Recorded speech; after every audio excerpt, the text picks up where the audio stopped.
Section 11. No sooner had I quitted the steps of the palace when I saw fluttering in front of me a bird similar to this one, however having two wings like a butterfly's beside its own. A voice issuing from a cloud commanded me to seize it and to affix it, and I darted forth after it. It did not fly, but used its wings in order to run with the greatest rapidity. I pursued it. It fled from me, and made me cover the entire plain several times.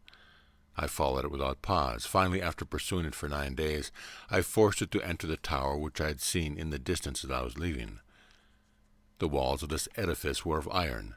36 columns of the same metal supported it. The interior was of the same material, encrusted with shining steel.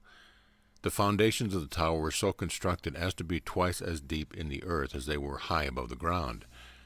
The bird had barely entered this enclosure when an icy cold seemed to overcome it.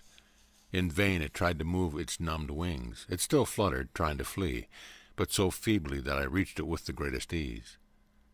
I seized the bird, and driving a steel nail through its wings, I affixed it to the floor of the tower with the aid of a hammer.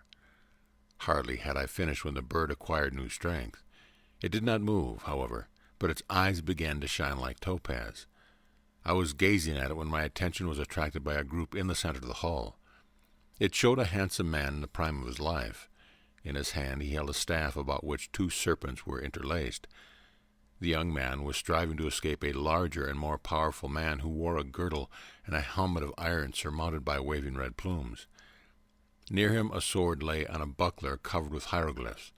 The armed man held in his hand a heavy chain with which he shackled the feet and body of the youth, who tried in vain to flee from this terrible adversary. The 2 red tablets bore certain characters. I departed from the tower, and opening the door between 2 pillars, I found myself in a vast hall. End of section.